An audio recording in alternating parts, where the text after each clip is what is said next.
Level 8, Week 2 Expansion Assignment. So, I discovered that what I really want is a life that's bigger. A life that puts me in the spotlight and allows my name to be in lights. A light that allows me to be a global influence, to be on a platform that has global implications, where I'm all over the world and traveling and speaking to people and being seen and being celebrated, frankly. A lot of red carpets.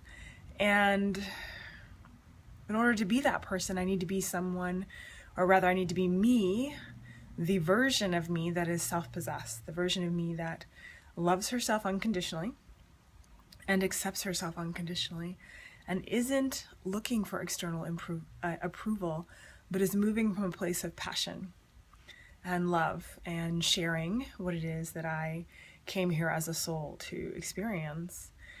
And part of that is being willing to let go of the story of my life that I've been telling myself and believing in, which is that I never had a mother that loved me, and because of that I've never believed in myself. I've never loved myself as much as other people have admired me.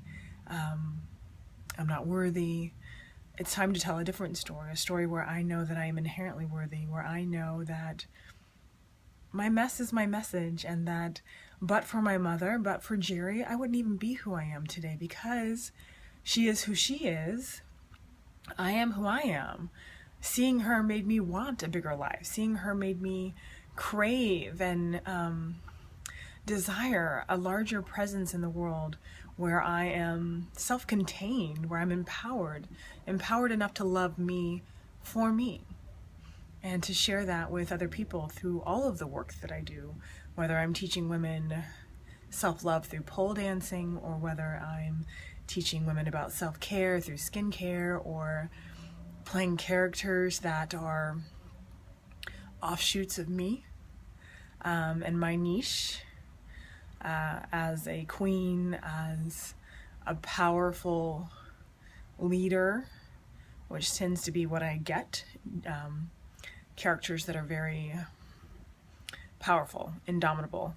So I own that that's who I am. I see that about myself, and it's time to be someone who accepts that, because that's the woman that's out in the world in a big way. That's the woman,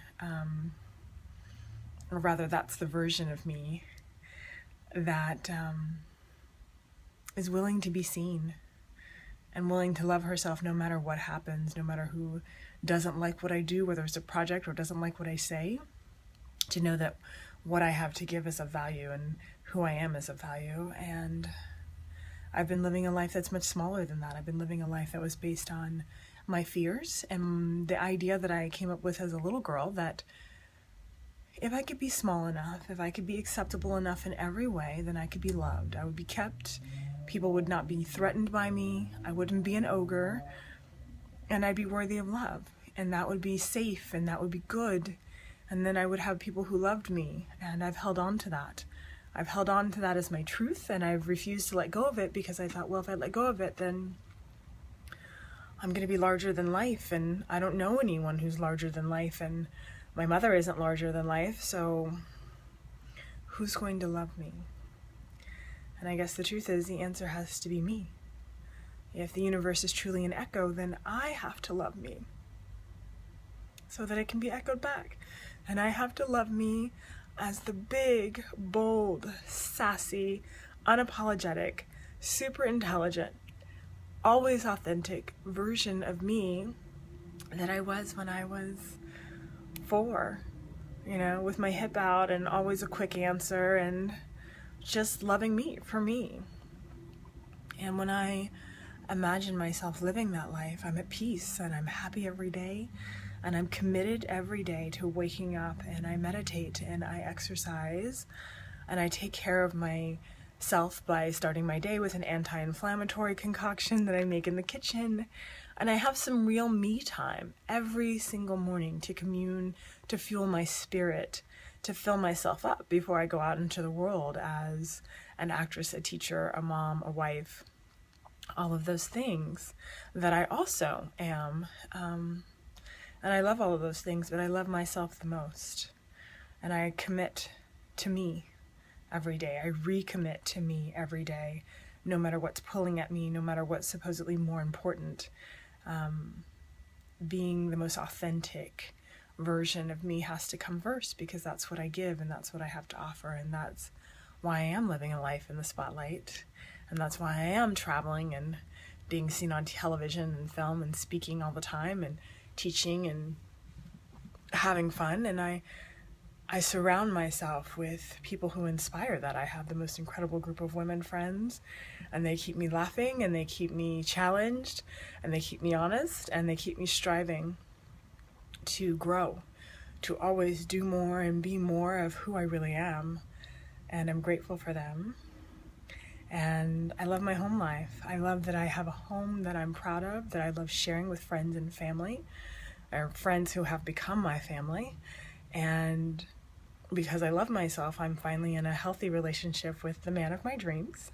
And he's funny and fun and sexy and passionate and a friend, but also someone who pushes me. And he's my priority in life, and I make sure that I nurture that relationship every single day, whether we're in the same city or doing our work in separate cities. I make sure that we nurture what we have together, and it's pretty special. So that makes me feel really good, because I know that comes from within me. I know that comes from the fact that I'm committed to nurturing myself. And it doesn't hurt that he's smoking hot. Also, I'm really happy. Yeah, and I'm really at peace, and I'm really healthy. I'm healthy financially, and that feels good. That feels so amazing. I can't even tell you. It's a way in which I had always doubted myself, and now I'm financially healthy because I love my money, and I nurture it, and I show up for it, and I pay attention to it, and I grow it, and I water it, and all of those things, and I'm thankful for it, and it's giving back tenfold.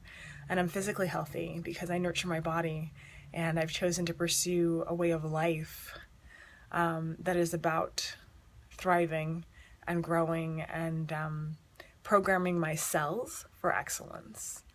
And I'm spiritually happy and fulfilled and healthy because I actually commit every day to checking in with my soul and my guides and making that the way that I live my life and lead my life. And I hope that empowers and inspires other women to do the same for themselves.